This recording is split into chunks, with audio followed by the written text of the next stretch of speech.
Hi. So yesterday we were working on our solving quadratic equations. We talked about that they needed to be equal to 0, so that way we could use our zero product rule and split it into our t-chart. So yesterday all of our equations were equal to 0. As it says at the top, another important part of the zero product rule is that before we factor, the equation must be equal to 0. If it does not, we must move terms around so that it does equal 0. And generally we like the x squared term to be positive. So if you are not given a term that is equal to 0, we need to make it 0. The main difference after we make sure that it's equal to 0 from yesterday is, as you can see with example 4. We'll get on go over that when we're talking about it. So with our example 3, we have x squared is equal to 8x plus minus 15. We see we're not equal to 0. We want our x squared to be positive, so they're setting their equation equal to 0 by moving the terms that are to the right to the left. So they're subtracting 8x from both sides and adding 15 from both sides. That's giving them x squared minus 8x plus 15 is equal to 0. So with that, they're then factoring it. They're looking for a number that multiplies to 15. It multiplies to a positive, so they're the same signs, and it has to combine to a negative. That means our two factors are going to be negative. So we get negative 5 and negative 3. When we solve each side, we get our two answers, x equals 5 and x equals 3. That's similar to what we were doing yesterday. The only difference is first we had to move the 8x and the subtracting 15 to the other side by doing our inverse operations. So let me talk about 4 for a little bit, because that's a little bit confusing. So remember, yesterday we talked about if we had x plus 4 times x minus 2 is equal to 0. We know that anything times 0 is 0. So that means that either x plus 4 is equal to 0 or x minus 2 is equal to 0. Which means that when we subtract 4 on both sides using our inverse operation, that gives us x is equal to negative 4. Here, when we add 2 to both sides, that's going to give us x is equal to 2. So our solutions are x is equal to negative 4 and x is equal to 2. In this example here, we have x minus 7 times x plus 3 is equal to negative 9. Remember, we want to use our zero property rule. Here we can't, because we have something times something is equal to negative 9. How's that going to help us? So what they're showing is if we moved it to the other side, that would give us x minus 7 times x plus 3 plus 9 is equal to 0. Now we have it equal to 0, but we no longer have multiplication. We have multiplication and addition. That's not going to help us. So they're saying first we have to use our FOIL method. We have to unfactor it before we can move our constant from the right over to the left. And then once we move our constant to get it equal to 0, we have to refactor it.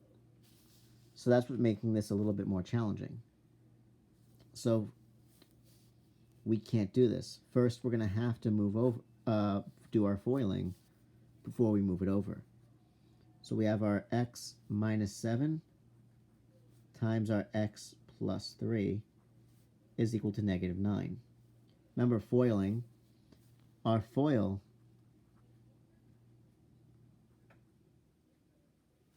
stands for first, outer, inner, last. So first is going to be x times x, which is going to give us x squared.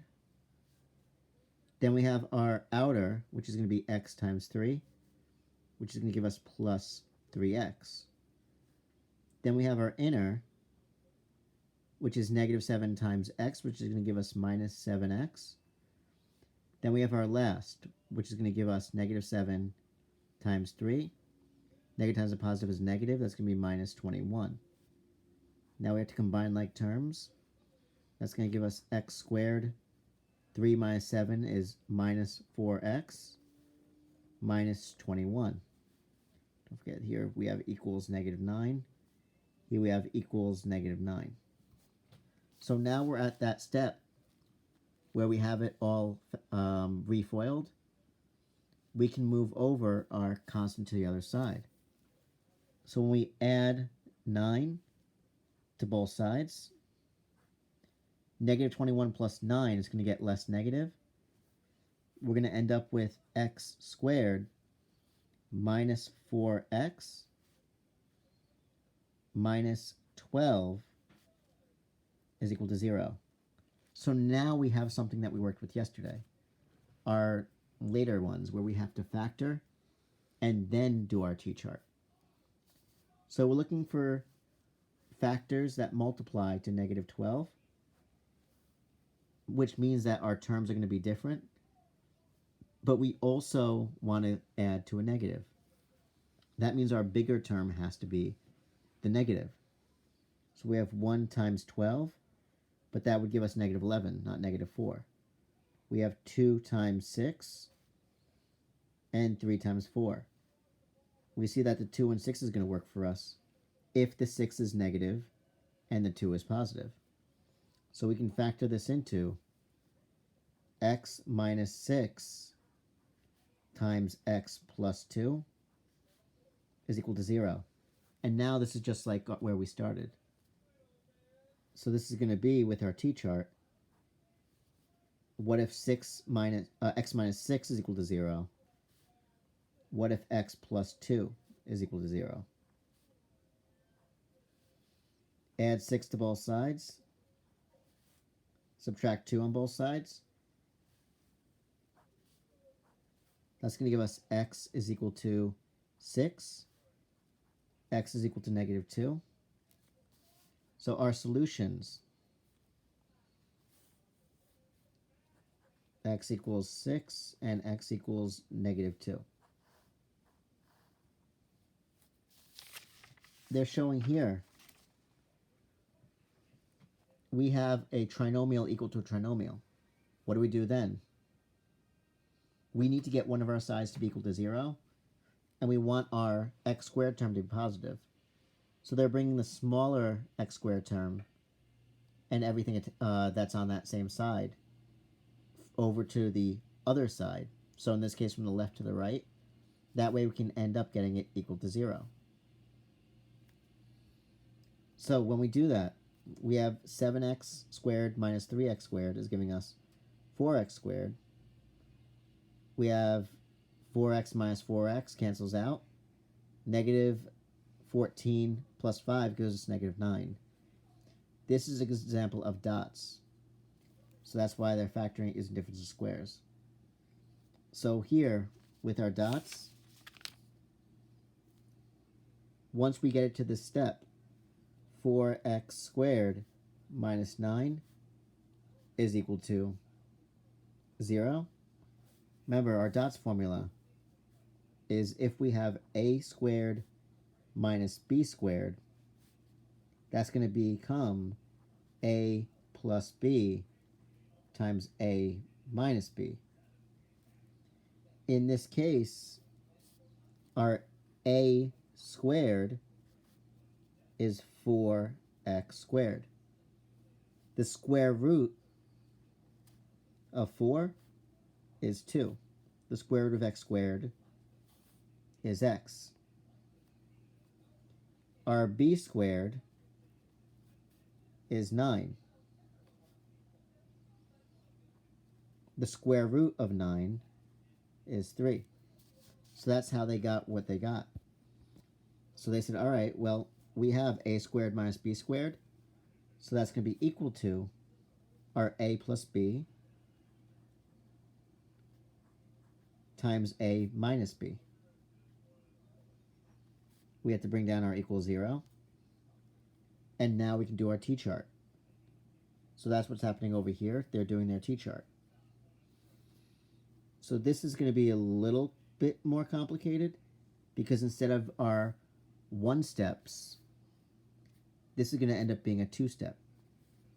So if 2x plus 3 is equal to 0, when we subtract 3 on both sides, that's going to give us 2x is equal to negative 3.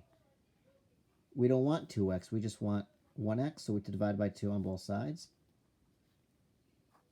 That's going to give us x is equal to negative 3 over 2, or negative 1.5.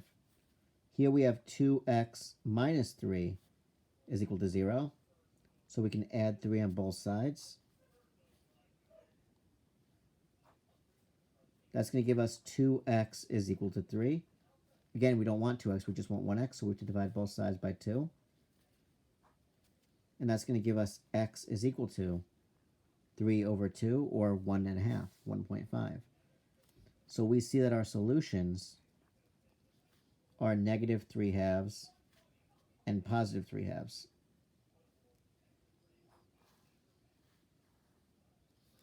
So the key is we have to make sure before we do our t-chart that we have a times b, or multiplication, equal to 0.